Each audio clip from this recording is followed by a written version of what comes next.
Hello, welcome to the Empowered and Unapologetic podcast. I'm your host, Veronica Cisneros. Today's guest, Dr. Neva Jareth, is a board certified in neurology and neuromuscular medicine by the American Board of Psychiatry and Neurology, and board certified in electrodiagnostic medicine by the American Board of Electrodiagnostic Medicine. Dr. Jareth was blessed to graduate from Harvard University, where she was an award-winning student and athlete. She earned her medical degree at the Mayo Clinic College of Medicine and returned to Harvard for her neurology residency. She completed consecutive fellowships in neurophysiology and neuromuscular disease and earned a master's degree in translational biomedicine at the University of Iowa. Before moving to Central Florida to serve as Neuromuscular Division Director, Dr. Jareth served as director of the Charcot-Marie Tooth Association Center of Excellence and as a clinical assistant professor at the University of Florida. Altogether, to say she's a complete badass, she is passionate about helping others every way, especially in medicine and in mental strength. So please help me by welcoming Dr. Neva. There was so many words. There was so many big words. I feel like I'm being quizzed. I'm being quizzed. You were perfect. You were perfect. I loved it. It was amazing. I was like, wow. I'm excited to have you on. Absolutely. I'm excited to have you on and learn so much about you. So homegirl went to Harvard first off. So why Harvard? Wow. There was no other place that wanted me.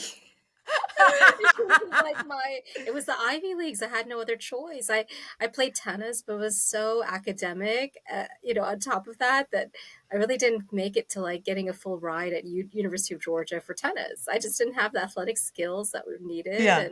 And, everyone looked at my resume and was like, oh, you're too smart. You should go to Harvard. So it was a perfect fit. That's where I belonged. And, I didn't really know what I was getting into when I went there. I didn't even pay attention. My mind was at, as I said, like getting a full ride at University of Georgia or Stanford or playing tennis as a career. And I realized that was not where I was meant to be. And so life teaches you fast, and Harvard was the place, and it was perfect for me. It was very academic, and I didn't realize how much I kept my grades up so high despite playing really well in tennis. Like I was with my twin sister, number 2 in the class. She was number 1. We were just so always reading. It was nonstop. So going to Harvard was actually a perfect fit. And then all the things I learned there, more from everyone else that was there. That's I think crazy. Mark Zuckerberg was a year younger.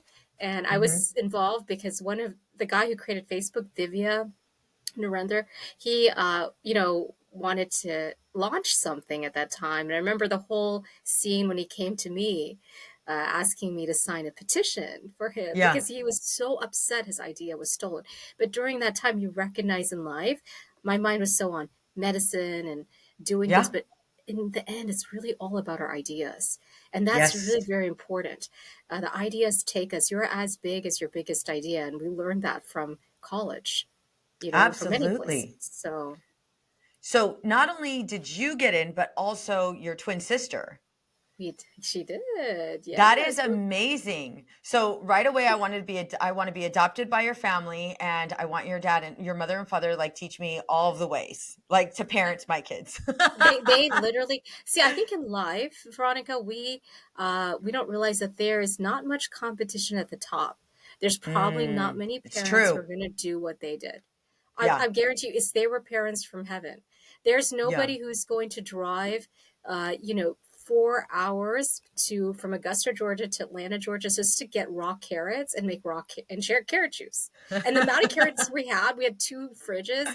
One of them just filled the entire fridge. My parents dedicated the entire day making carrot juice and like fresh smoothies and cutting fruits. And then they would spend the entire day like teaching us tennis. They had nothing of themselves.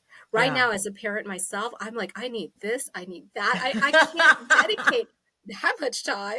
My kids of mine too. I'm thinking the same way. I'm like, wait a minute. I struggle with getting my kids to read for a couple hours. I'm Right. so busy with all of the things that I want to do. And it's crazy that you just said this because I was like, gosh, I'm so self absorbed. I am too. Like my kids, I'm picking them up from school, and maybe 5 minutes late. My parents were never late for a day. They were always No. half an hour early. They like adjusted their jobs towards me and my sister. They adjusted their social life for me and my sister. They adjusted Holy their moly. personal life. I don't think my mom ever got a massage. She never got her nails done. She just really dedicated. She never even went to the when she's so involved with me and my twins. She never even went shopping. Oh And my I would watch goodness. as she would study tennis at night, because so she Really? knew the next day she would be teaching us. On top of being a Wow. neurologist and cooking fresh food, and my dad just kind of would drive us to tennis tournaments. They were so dedicated That as is parents, and nuts. there's no competition at that level because no parents want to do that. Like I look at No. myself, I'm like, Mm. wow. I keep telling my kids, this comes from within. Go for it. Go for it. I'm like trying to teach them, but I'm not. It takes a lot of effort for me to really give up at that level. And I think Yes. that's anything in life. We want to exceed or succeed in life. We have to give up so much to get it. And there's not many people who are going to do that. So, No, not at all. No, I know. I could, as a mom, I could totally relate. I'm like, do you really need to go to practice? You're in junior high. I mean, we're going to start looking at, maybe being scouted or, whatever in high school. So we could miss that practice. I find myself negotiating like, yeah, they don't really need it. We'll be fine. So to know that your exactly. parents, right? To know your parents were like so immersed in it. That's a beautiful thing. And obviously maybe it didn't pay so well in their personal life, but where you're currently at, that's amazing. Right. And they've helped my mom helped me throughout my years taking care of the kids when I Yeah. was building up my medical practice and my research and my grants. And every stage of my life, she was back. She was there 24/7. It's such a blessing. And again, it's so much sacrifice that I don't think Yes. I can tell you I'm not made of that material. I see her and I'm like, not really. But then that's what the results will be. My kids, they put on the iPad. I keep saying, look, gotta have activities. I know, I'm constantly redirecting them, but it takes a lot of effort to do so much more and almost a complete dedication that we Of course. it's a very unreal situation. So yeah, they are cool parents, very committed. Well, so talking about, your upbringing and how everything was literally devoted to, you know, academics and your well-being, Right. um, how would you say that has really set you up for success? That's a brilliant question because what I learned from that dedication was the Yeah. concept of hard work. Yeah, When definitely. there is so much invested in someone like me or my twin sister, and the two items that we did that we excelled in were tennis and academics, I recognized that uh, there was just no end to hard work. I recognized what it takes to get to that next level. It's Mhm. insane number of hours. And so I was Yeah. just we'd spend that time like it was hard work, it was a dedication, it was a focus, it was a commitment. So those qualities were very important to succeed in anything. Yeah. So when I was going to Harvard and then went to Mayo and then went back for Harvard in neurology residency, that whole movement again was all hard work. I would spend Mhm. probably 12 to 14 hours studying each day at Mayo Clinic. And it was cold anyway, so freezing Yeah. in Rochester, Minnesota. So we were stuck underground. There were tunnels, there was libraries. I would be reading all day. That structure of hard work and that framework was so important for everything we did. It's not about working hard and not working smart. It's about working hard, working smart, and enjoying it, all towards a goal Yes. that you want to have. So those were the concepts that were instilled. And I just remember those moments where everyone's going to the prom and I didn't go. I remember the Yeah. time like everybody would eat lunch and I was studying in the physics lab every day. I Yeah. would never eat lunch. I was just studying. So I remember that part. Saturdays, all I did would play tennis in the morning, sleep in the afternoon, and then study again at night, nonstop. There was just no Mm-hmm. break. Mm-hmm. And I remember that sort of commitment. Nobody else was going to do it. Nobody in the class could do it. Again, my sister and I were like very unique birds in Georgia Yeah. that just kind of chose hard work. No, didn't watch movies, never went out with friends, just constantly working. So That's a again, lot. It's a so lot of much work, a lot of room. dedication. Yeah, so much room at the top. Nobody's there to compete with you when you're at that level of excellence. There's a lot of competition at the lower levels when Mm-hmm. you're kind of competing with average level of Yep. commitment. You know, Yep. a lot of people want No, to it's give true. average, they don't want to give everything. So No. everybody's in that level. But once you reach up to the highest level, you're all in it, you're dedicated, you're spending more hours than you can in studying or in tennis or in any field you want to do. You're going to be number one. Yeah, absolutely. So, how did this play out? So, you became a mom. Yeah. How did this play out in your life? So, you're in that, state of like just go getting, complete laser focused in your career, in your, academics. What did that transition look like when you became, a mom? Wow. So it was hard because now the focus is not so much on yourselves, it's on the kids. Yeah. And it requires a lot of mental flexibility to be able to say, look, I've gained this weight. I think I was like, I gained 100 pounds for each of my two kids. And Yeah. it was so hard. I remember it was struggling. I was not, didn't feel like I was my normal mental self. I Mm-hmm. was not, performing at my highest level. I was not, communicating with other people. I was kind of more of a hermit, trying to get my weight back, trying to mentally focus on Mm-hmm. things that were, just, and the kids that you lose that sense of yourself. And it's Yes. so depressing. And I remember that moment when I had to like, you know, recognize that my mom told me, she got me through. She's like, look, there's going to be an end date. So Yeah. get through this. The first 3, 4 years are hard. So just focus on the kids, Yep. focus on whatever you can do. And there's going to be an end date. And then it was after they were older, I was like, boom, like I got Let's myself go. back together, recovered. When we focus on, the current present situation and recognize there's an end date to it, then there's no depression. Otherwise, you're in a tunnel. Like every half Yes. an hour, they're crying. There's diapers, and no matter how much help you get, Yeah. it's nonstop. So, Absolutely. There's a reason why they say it takes a village, because it definitely takes a village. oh yeah, Yeah. oh I didn't yeah, know where the village was some of the time, but I'm like, girl, ladies, somebody needs to come and help me. Right? absolutely. Take the Take them all. Take them all. Take them for a week. Right? So, right. so now with your career, where you're at today, what did you need to do? Because I know for me, one thing that I've often said is like, there's never enough hours in the day. There's never enough hours in the day. And, making sure that I prioritize, my self care, I'm making sure I prioritize my mental state. And then also, be in it when I'm here, especially when I'm in session. And then when I'm off, I'm off. I'm with my kids. I'm intentional with my husband.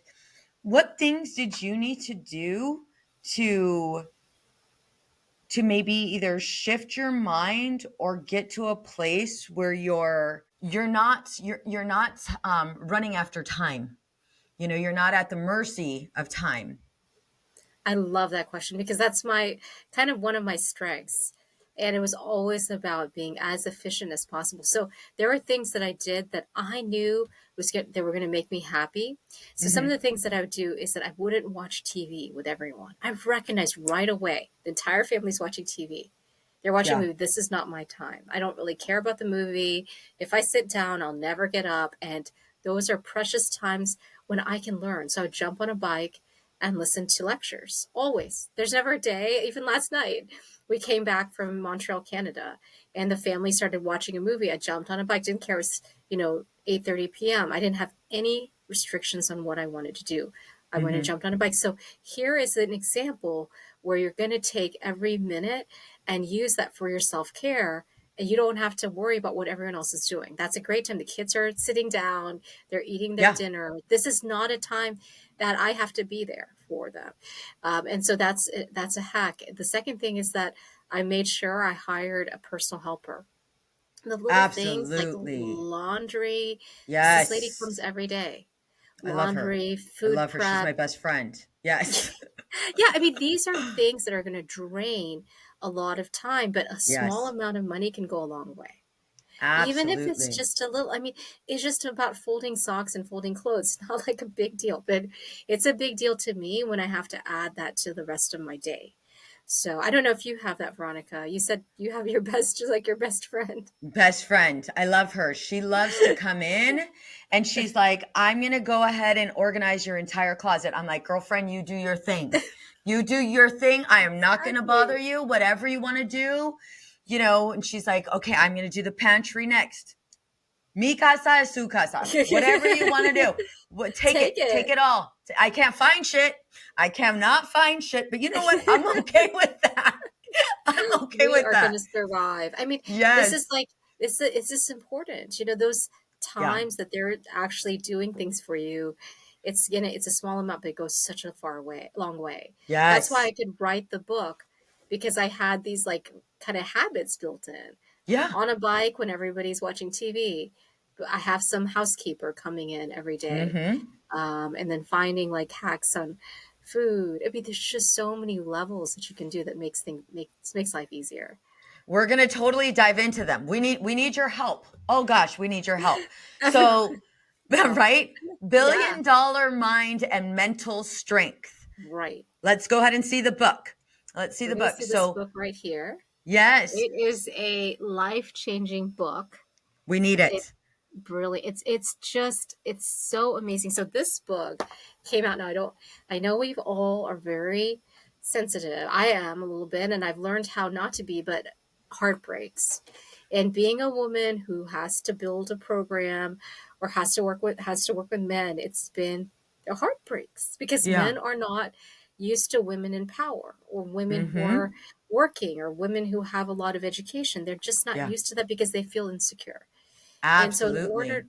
it was so hard. So I had heartbreaks because everybody I worked with invariably, I mean, I came from Harvard. It was just, and even how I would interact or communicate, it became like I would rub them off the wrong way. Yeah. Never could keep a friend. I was so honest about it. It was just maybe because I was trying to get something done. I became like this bossy, mean, and that's not who I am. No. So I had a heartbreak. I had to change my personality. I had to change how I talked. I had to really dig deep about what makes me happy, Mm-hmm. how to improve myself. But this book came as a result. Now, we've talked a little bit about, I just keep saying tennis. So I did grow up playing tennis, and tennis helped me understand that mental strength is so important. Yeah. You cannot win in any sport or in life without positivity and mental strength. They can't. Something's going to happen, and you can't let it just destroy you. Can't ruin your day. Can't even ruin the hour. Yeah. So every time something happens, I've learned to respond in a very like positive way and get my thoughts and all that sort of like garbage out of my head. Because as soon as I start thinking and it goes in this wrong direction, my whole day is gone. So I Absolutely. I I'm going to pause recognize, you. I'm going yeah, to pause you for 1 minute. sure, Your computer is in your screen sure. is going everywhere. Okay, how do we Can you put fix it it? Let me, can you put yeah, it on? So Elizabeth, pause, pause, pause. If you can stop us there. We're at a little bit under half a minute 18. okay, this better. Yes. Do you want Okay, to move your screen so we don't see your, yeah, beautiful. you can see this better. Yeah. Not only Okay, same perfect. Okay, okay, awesome. All right, Sue. all right. So now All we're right, set. and we're So back, no, Elizabeth. we're back. So what I was thinking was that the book came from heartbreak and how to respond to pain in our lives. But I didn't Yes. realize that we do this to ourselves. We hurt ourselves with our own thoughts. Mm-hmm. It could be a misunderstanding from an email, a misunderstanding from a phone call, any discussion. We start going down a negative path that only hurts us. And this book Yes. is just illuminates so much. Can you take us, so for those that need actionable steps right now, Right. can Right. you take us through like, let's go ahead and go through 3 steps that we can do right now to build that $1 billion mindset? Absolutely. So the first thing I'd recognize is, so the first thing is to, as soon as every hour, is to watch our thoughts. It really, if Mm, you start watching them, that is a life big, changing. oh yeah, as soon as you watch them, because, and you have to understand that our thoughts are not real. So Hmm. as soon as we start thinking, we start, reacting, responding emotionally, if we watch it. So every hour at work, I check. What are my Yeah. thoughts? I'll be like, okay, am I thinking happy? If I'm happy, I'm good. I don't really need to worry. But if I start thinking or reacting to something, or start creating a worry or fear or doubt, then I'm like, watch, okay, what made me do that? I'll go Yep. back. I'll be like, oh, it was that email. I'm worried about this. Now, Niva, is that real? Is that real worry? Or is it something that you've had from the past? Yep. Oh, it was something from the past. This is not real. Just forget it, respond to it, everything will be okay. And then all those thoughts disappear. I've learned Hmm. to train my mind so that every hour I'm checking on my thoughts, making sure that I'm in the right place at the right time. Otherwise, what happens is that we can start having these thoughts that are just going in a Yes. direction and not focusing in the moment. And it drains us, and we don't have any productivity at all. So that's one thing. The second thing I would do is thinking loops. I love this concept. It's changed a lot of my patients, patterns of behavior. It's changed people's lives when we start recognizing our patterns, and they are Hmm. so unique to us. They're not unique to anyone else. But as Yeah. soon as we have a trigger, over years, we will do the same thing over and over again. Yeah. Whether it's the Yeah. same horrible friend that we start creating, it's the same pattern of kissing up to somebody who doesn't respond to us. I mean, I'm talking about myself. Like, what is that I'm like responding to somebody who doesn't respond to me? Like, that needs to stop. But it's like a pattern. And I had to like find out when I was a child, why do I keep doing this? Or, we start, somebody sends something like a text message, or we watch, we're at Facebook or some social media outlet. And now all of a sudden our mind is thinking about that person. Why is that Yes. person's kid succeeding? Why is my, and all of a sudden we start competing, and our mind goes down the wrong path. We waste an hour or hours for something. Yes. So we have to be very aware of our thinking loops. When we are thinking a certain way and we react to a certain person or a certain situation, we have to recognize it's a pattern. Once Hmm. we are aware of it, boom, we break ourselves out of the pattern. Yep. So both techniques, one was uh, Identifying. identifying it, just Hmm. like what our day-to-day patterns, day-to-day thoughts are. And second is the patterns over the years. I think the patterns over the years are harder because you have to put Yeah. in a journal, and you have to be honest with yourself. You have to say, to Yes. be very accountable. You have to say, look, that's what I did. I did that like 5 years ago. I did that 10 years ago. Oh, I did that 20 years ago. Oh my gosh. And I got the same result. And Hmm. that's not a really, really good result. So let me figure out how to fix this. So that's an important part. We're sometimes we're not honest with ourselves. We don't, we're like, no, we're good, we're good. No. We talk to our friends. We're like, yeah, we did the right thing, but we did the same thing we've been doing every single year and coming up with the Yes. same pattern. So thinking loops and being aware of our thoughts, those are two things. And then probably a third thing that I like is smile. That Mm. one concept, we can smile in the mirror. There are people who just exercise that smile. Yeah. It really is important because when we smile, we relax, and all of a sudden our thoughts calm down and we come up with more joy. So it's the smallest thing that's free. It's the most beautiful makeup you can have. It's free. You don't have to put anything on. And it changes your whole world, changes your perspective. It changes how people see you too. Sometimes when Yeah. you don't smile, people can take it offensively that you're not Of happy course. or gave them a rude look. But smiling can just take us so far. And I think those are three things, but I think the book is full of them. So, I love that. No, a lot of us definitely get caught up in, we call them thought distortions. We get very, very, very, very laser focused on, this emotionally provoked thought. And we stay there and we stay stuck, and it plays out, right before we go to bed. It plays out, wakes us up in the morning. It wakes, yes. or wakes us up in the middle of the night. We might be doing something and it comes up again. really, really being able to identify, like, okay, wait a minute, why does this continue to come up? And most of us, I love that your focus is identifying it, because most of us just try to brush it under the rug, and We it do. comes and it bites us in the ass over and over again, because we're not addressing it, right? Right. I think that we don't recognize that our minds are like computers. They're programmed, but Yes. they're unique. They're powerful. They're more powerful than computers. So Mm-hmm. computers have their own programs, their own codes. Our mind has our own code, but we have to decode it. And a lot of Yep. times, this is what this book is trying to do: is how do we decode our brains and our minds to function at the optimal level, to create the most joy, to make sure we're living our life to the best ability? Because a lot of times, this not only did heartbreak prompt me to write it, but a lot of my patients have like 6 months left to live. They have ALS. They Mm. have like death sentences. When we recognize that, that's another hack. We start saying, is this something that if I had 6 months left to live, is this what I want to be doing? Oh God, yeah, I Yeah, love it that really, question. well, it really changes the Yeah. way we look at our routine, our, like, every time we're like doing things in like, this kind of robotic manner, we're really not paying attention to ourselves and what we want Mm-mm. to do.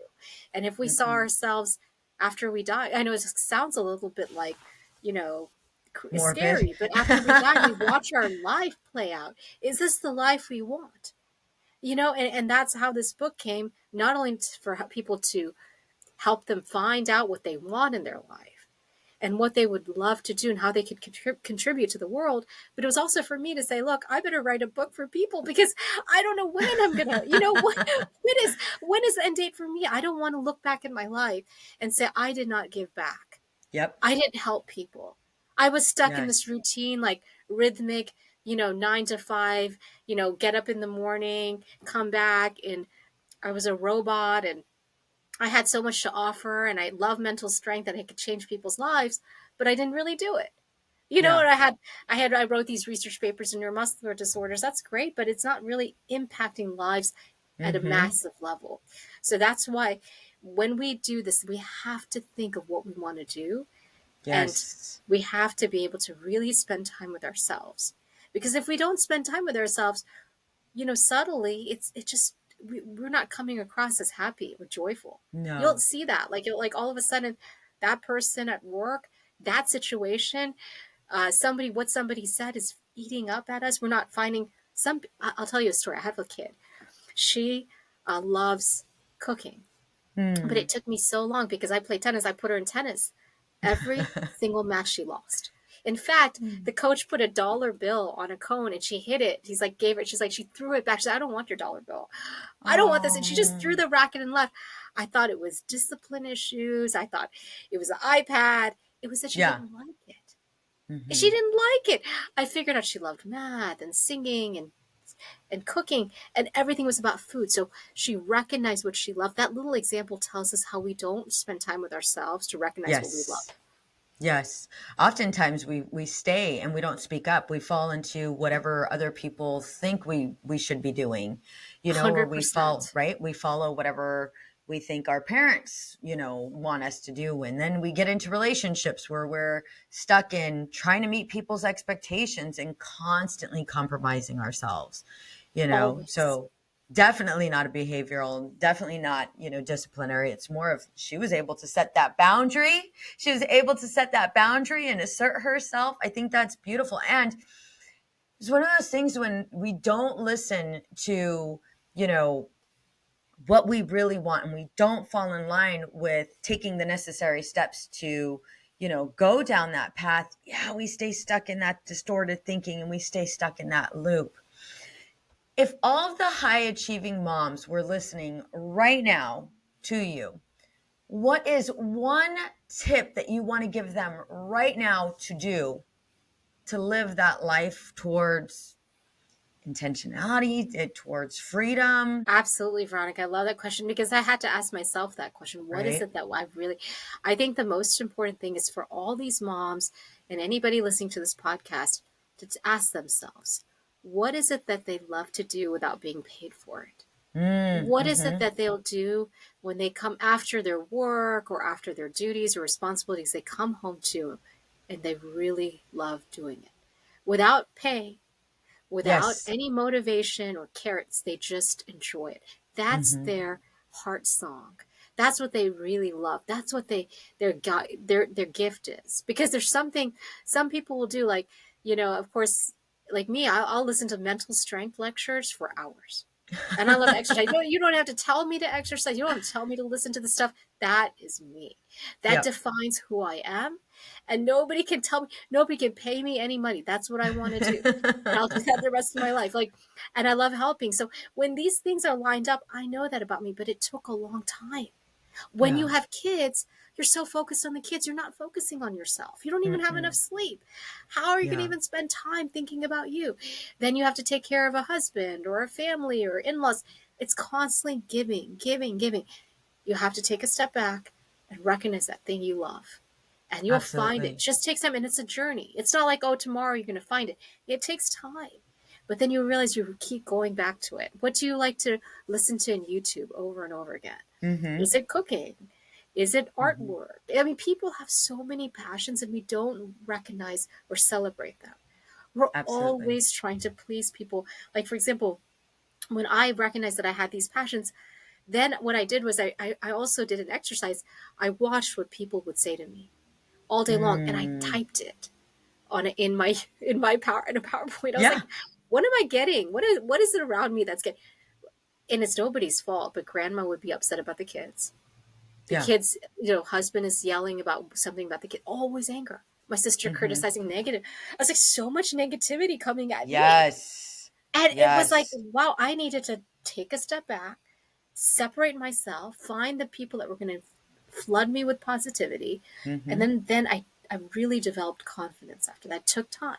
But every Yeah. single time I was getting flooded with negativity, criticism, who knows what was thrown in there. Yes. Something at work, patients complaining. I was like, it was not a positive environment. And then Mm-hmm. once so this process of finding what our heart songs, what we really, really love, takes time because you have to take away all that extra noise. Yep. You have to take away all the things your parents want you to do. Some Mm-hmm. of them, like I met someone in the Uber driver. His dad owns a fishing company, so he's doing it. Does he really love it? You know what I'm saying? Like, he's doing it Yeah. because his dad is doing it. You have to ask yourself that. Step away. You can hire somebody to do the fishing company, but it really is important to do what you love. And as a mom, as a busy working mom, there really is no flexibility. That's what I No. was talking to one of my patients the other day. She needs to think, what is it that she really loves? Because what she's doing at work is really causing her to be sick. Mm-hmm. She's got her kid, Yes. she's got her grandma, she's got a husband who needs her, and then the job. She's a Mm-hmm. doctor all day long. She's working with teaching residents. She really has nothing for herself. Yeah. And the only time her symptoms went away was when she was on vacation. I mean, Mm-hmm. like, I'm telling you, she's home and she's like getting sick, and then she's out in Europe vacationing and she's better. Yep. That tells you is exactly what the problem is. Yep. It's the environment. So she has to separate herself from all of those thoughts in the past, the thinking loops, the job. Yep. She has to separate from the Yeah. environment, find out what she loves, and then she'll blossom. We're scared Absolutely. to do it. We are. Well, isn't that so crazy? Yeah. We'll do it for other people, but when it comes time to do it for ourselves, yeah. That's We totally don't. another episode, right? Veronica, that's another episode because we really, really not need to do it. I even catch myself doing it. Yep. I'm caring more about everybody else, but what not about me. Mm-hmm. Because we Yep. forget about how important we are, you know? Yeah. There were times when I kind of speaking about this, there were times where it's like, okay, wait a minute. If I would take a meeting at like 6 o'clock in the morning, or if I would take a client at 6 o'clock in the morning, why can't I work out at 6 o'clock in the morning? Or why can't I Wow. walk around the neighborhood at 6 in the morning? Or just sit in, I love my backyard. Why can't I just sit in the backyard, put my feet in the pool and just listen to the water fountain? Like, and I don't have to do anything. And I realized with my thoughts, and this does work, ladies. What I realized was with my thoughts is I have to be busy. I have to be doing something in order for me to feel worthy. And that's where I was stuck. I was stuck in there has to be a task that I have to complete. And Wow. I'm not deserving of, just soaking my feet in the pool and listening to the waterfalls and the birds, right? Yeah, it's crazy the things we tell ourselves. Absolutely. We even get like, also, there's sometimes we have a self-pity that we go and Yes. try Oh not to gosh, yes. Oh gosh, yes. people like, why me? Why this? And Yep. one of the concepts I like to discuss in the book is gratitude. I Mm, love it because when we're grateful, all that self pity goes away. I mean, absolutely. this book is not about self pity. I know there's another book, there's some books out there in the market that talk about mental strength and they talk about self pity, but we're beyond it. Everyone listening here, this no self pity in this book. That's not this book is not for self pity because what we're doing is we're trying to get beyond that. We're trying to Yes, maximize our thoughts to get us to the next level of life.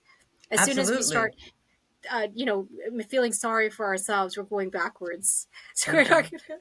I was like, no way. Nope, We're gonna nope. start recognizing our thoughts. We're gonna start making them better. We're gonna make them happy. They're so powerful.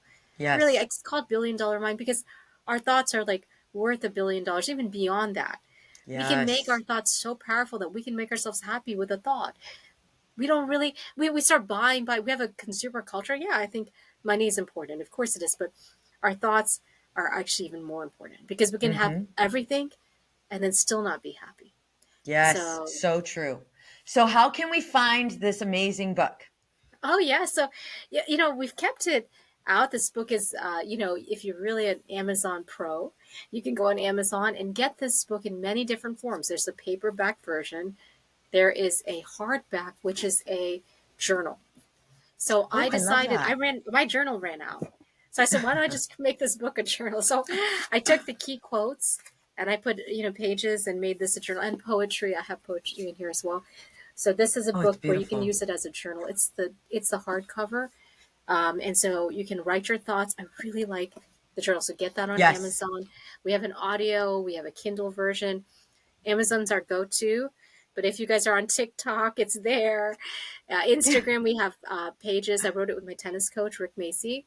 So both of us have our individual websites and Instagram profiles, Facebook, all of that. The book's constantly there. We have little clips, like, from what we discussed today and all the podcasts we've done. We kind of give daily little quotes Nice. from, so you can subscribe to our podcast, our Instagram channels or Love it. TikTok, and it's there. So, where So do we find you? What's your tag name on Instagram and all your social media? sure. So Instagram is Dr. Niva, DOCTOR.NIVA. There's also a tag name for $1 billion Mind 100 on Instagram, and Okay. that's on Facebook as well. So you'll find us, and TikTok is got both. It's got my name as well as Rick Macy's name, so you'll see both of us there. He's a famous tennis coach. He was for we always do our podcast together, and I miss him today. But this is more for women. But he taught Venus and Serena, and he's one of very Nice. famous tennis coach. He taught me and helped me like get mental strength. He's just an amazing person. That So is awesome. if for those tennis players out there, he's right up your alley. You can subscribe to him and also get the book information. And then for me, we'll have like more. It's more of like mental strength and hmm. strategies. We have a course coming out too, Veronica, that people can buy, Okay. and that will be out in probably the next couple of weeks. So Well, we are stay looking forward tuned. to it. We are looking forward to it. Send all of this information will be in our show notes. Thank you so very much for being on. It was an absolute pleasure. Thank you, Veronica, for having me. I really enjoyed it. We